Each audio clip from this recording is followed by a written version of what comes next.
Bonjour, bienvenue dans cette quatrième vidéo sur la PS4 et sa réparation de son bloc d'alimentation. Aujourd'hui, on va faire des mesures.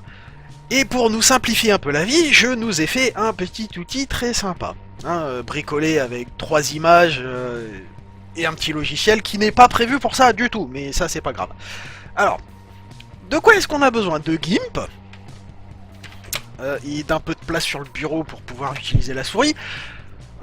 Donc une souris et puis le petit fichier que vous trouverez dans la description de la vidéo avec tout le reste. Alors, comment on utilise ça? Qu'est-ce que c'est? Déjà il faut que vous ayez la petite fenêtre de calque ici. Calque, brosse, on s'en fout un peu comment c'est appelé. Et puis vous voyez qu'ici il y a 3 calques. Donc on voit qu'il y a un premier calque qui s'appelle calque, qui a une opacité de 100% mais qui est transparent. On a ensuite celui-là qu'on ne voit pas, qui s'appelle PSU Top, avec une opacité de 0. Vous, de base, je crois qu'il est à 50. Donc vous devriez avoir quelque chose comme ça. Et moi, je l'ai mis à 0, parce que... vous allez voir. Et on a PSU Bottom. Alors déjà, PSU, qu'est-ce que c'est? Ça veut dire, traduit en français, c'est de l'anglais, c'est une abréviation, ça veut dire bloc d'alimentation. Voilà. Bottom ça veut dire dessous et top ça veut dire dessus. Aussi simple que ça. Donc ça c'est le dessus, donc la partie composant, et ça c'est le dessous, la partie avec les fesses qu'on voit toutes les traces. Quoi ça va nous servir? À identifier qu'est-ce qu'on veut mesurer, parce que là si on regarde comme ça, avec le bloc d'alimentation qu'on va mettre sous tension ce coup-ci, on va pas s'amuser à prendre le bloc d'alimentation avec du 230 d'un côté et la retourner constamment. Non, ça c'est pas gérable. C'est dangereux, c'est pas gérable, c'est pas bien. Du coup, ce qu'on va faire, on va se prendre des photos, du dessus et du dessous, et si vous avez déjà fait l'expérience, vous allez me dire, mais ça marche pas, Alex. On peut pas les coller l'une au-dessus de l'autre. Bah non, il faut faire un petit effet de miroir. Mais en plus, il faut aussi pas que ça gâche complètement les pistes. Donc, moi j'ai fait tout ça pour vous. Et donc, je nous ai fait 3 calques. Un calque pour dessiner, qui s'appelle calque. Celui-là, qu'on va régler l'opacité pour, suivant qu'on veut voir plus ou moins les composants. En noir et blanc, parce que comme ça torche pas trop le... On a juste besoin des contours, en fait. J'ai essayé de supprimer la partie blanche, mais j'ai mal fait mon traitement de la photo, et puis... on a un peu de blanc. Mais au moins, on voit à peu près ce que c'est par rapport aux formes. Voilà. Si on se met à 40%, à 50% à peu près, c'est un bon compromis. On voit bien que ça c'est des condensateurs, qu'ici on a une bobine, ici un autre transformateur. Là on a les 2 gros condensateurs de l'autre côté. Bon, ici on voit qu'on est un peu décalé sur la prise noire, mais c'est pas grave quoi. Vous allez voir. Donc si on se met, hop, à fond, là on voit très bien les contours de nos composants. Donc, qu'est-ce qu'on va mesurer nous aujourd'hui? J'ai envie de mesurer la partie 5 volts. Alors, si j'enlève l'affichage comme ça, la partie 5 volts, comme on avait vu, comme on voit ici, notre partie 5 volts, ça concernera... Enfin, en tout cas, aujourd'hui, tout ce qu'on va mesurer, c'est ça. Voilà. Si on diminue la transparence de ce machin-là, même qu'on la... voilà, qu'on la supprime totalement, on a une idée de ce qu'on doit mesurer. Qu'est-ce qu'on a? On a ce composant-là qui est intéressant. On a ici quelque chose qui est intéressant. Ici. Et puis, bien entendu, ici. On a ici aussi. C'est intéressant. Donc maintenant, on reclique là-dessus. On met en opacité max. Et on voit qu'en fait, qu'on a ce composant-là, un condensateur, une bobine ici, un condensateur et la prise ici. Voilà, on voit ce qu'on veut mesurer. Alors, je nous ai fait aussi un petit fichier texte, avec tout ce qu'on a besoin de savoir. Alors, C111, c'est ce condensateur là. L101, ici, c'est cette bobine. C123, c'est ce condensateur-là. Le composant ici, c'est notre redresseur Schottky avec la référence et ici. Donc, ce qui nous intéresse, c'est la valeur qu'on va trouver ici. Hop. Et puis, on va faire des mesures en tension continue et tension alternative. Hein. Du coup, à côté des valeurs, je vais mettre ces deux petits zigouigouis.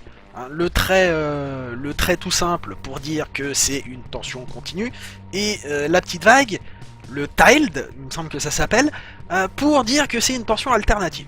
Voilà. Donc on va commencer par la bonne, hein, et comme vous voyez c'est différencié, ici c'est le mauvais bloc d'alimentation, ici c'est le bon. Alors, comment on va prendre nos mesures? Alors déjà, comme vous le voyez, hein, c'est débranché, et puis on a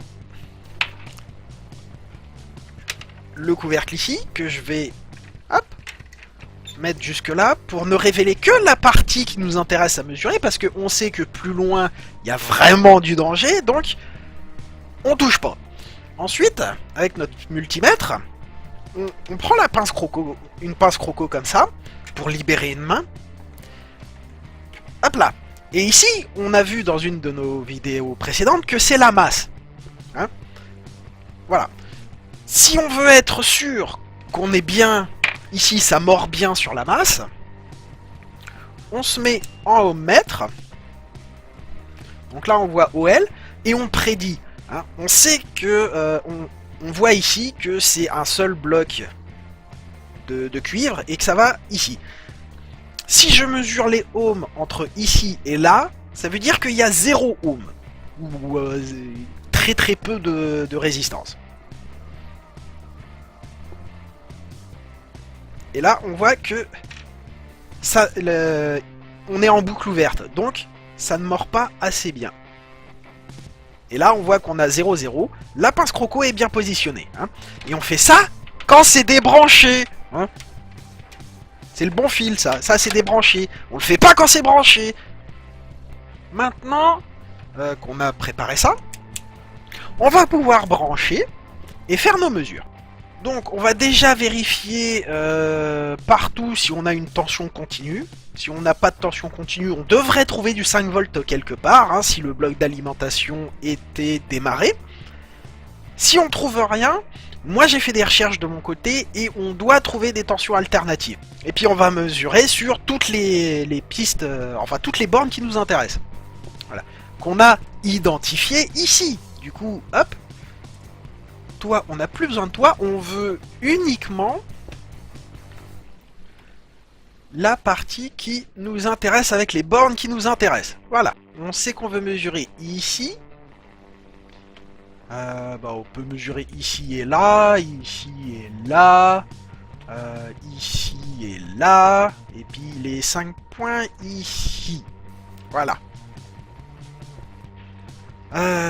Ça va nous servir de mesure de référence à nous. Ok. Et ensuite, on va brancher le mauvais là. Enfin, avant de brancher, on va vérifier pareil que la pince croco est bien positionnée. Et on va faire nos mesures. Comment on va prendre nos mesures? On met la main ici. Je suis pas sûr que vous la voyez. Donc, on a notre bloc d'alimentation comme ça. On met la main ici, hein, et on fait nos mesures avec l'autre main. Hein. Si vous êtes gaucher, vous faites comme ça. Hein. Mais la main là, la deuxième main, ne doit jamais venir faire des embrouilles ici. À la rigueur, elle peut venir aider l'autre main comme ça. Hein, si on tremble un peu, hop. C'est tout ce à quoi elle va servir. Je vais maintenant brancher la PS4. Enfin, le bloc d'alimentation, tout seul. Il va donc être en mode veille. On veut déjà voir s'il n'y a pas un problème en mode veille avant d'aller plus loin. Hein. Bon, alors on se met en mode voltmètre.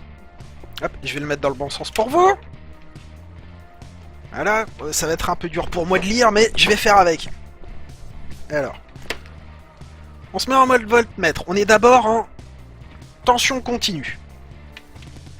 Alors, on va commencer par la petite prise. On prend notre... Hop. La prise 5 broches. Hop là, la main ici. Et on commence par la borne numéro 1. Qu'est-ce qu'on voit? On voit on voit 0. Donc ça doit être la masse, ça. Mais on va marquer quand même notre 0. Hop. La borne numéro 2. Ah oui, je vous ai pas dit comment on les numérotait. Donc on voit ici qu'on a le 1, ici le 5. Donc au milieu, vers la sonde là, c'est le 3. Et donc le 2, le 4. Voilà. Les paires sont là où il y en a le moins. Alors là, 2. On a aussi du 0 en 2. On a du 0. Hop là. En 3.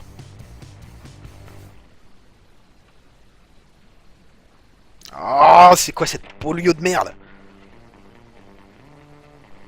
Voilà, en 3. 0. Donc je rappelle que là, le bloc d'alimentation est en mode veille. Hein. Il est en attente qu'on appuie sur le bouton de démarrage. Donc sur la broche 4, on voit du 4,7 volts.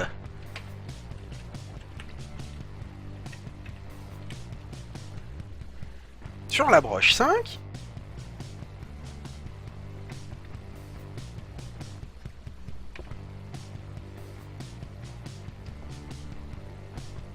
nous voyons du 4,7.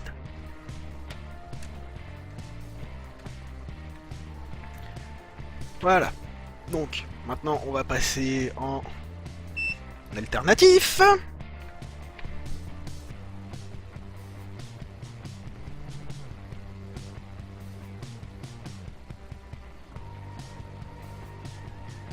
Du 0,1 sur la broche 1. Ah. Donc, la 1, on va sur la 2. Non, on peut dire 0, quoi. En 3.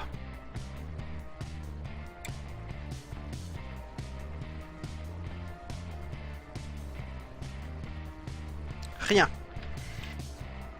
En 4.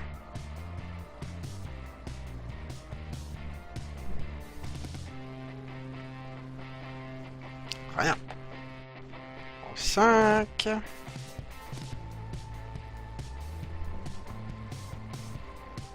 Ah, rien. Ok.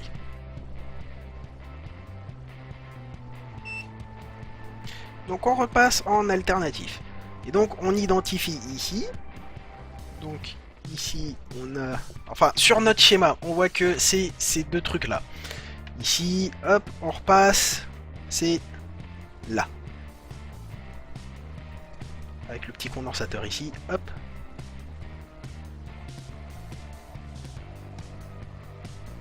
Et donc ça c'est... Hop. Et ici on a 4,7. Alors c'est C123 ici. Ensuite la bobine qui se trouve ici. Alors, on est là. Par rapport au schéma, il faut... Elle est là. 4,7 aussi. Donc si on a du continu, on n'a pas d'alternative. Hein, c'est pas la peine de... Et en C111, qui est ici, nous avons ici du 4,7. Donc on a fait... Ah, on n'a pas mesuré ici ce qu'on avait. En principe, on doit trouver du 4,7. Voilà, 4,7. On est bon. Donc maintenant, l'autre. Hop là. Voilà, donc la mauvaise. Même opération. Hop là, on couvre ce qui est dangereux. On met la main ici. On se met en voltmètre. Et on mesure. Donc là, une.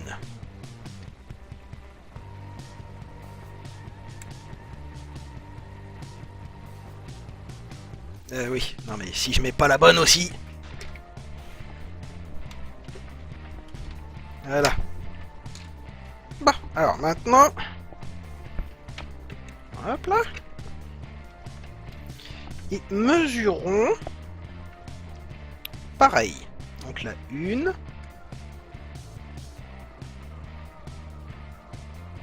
Voyons 0. La 2...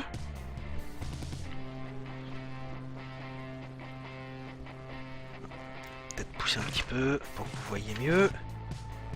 Hop.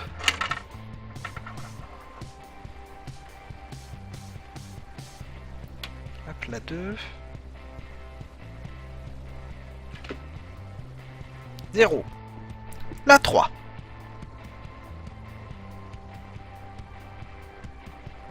Zéro. La 4. 4,7. La 5. En principe, ça doit être du 4,7 aussi. Ouais. Alors, ici, on devrait trouver du 4,7 aussi. Ok. Ici aussi.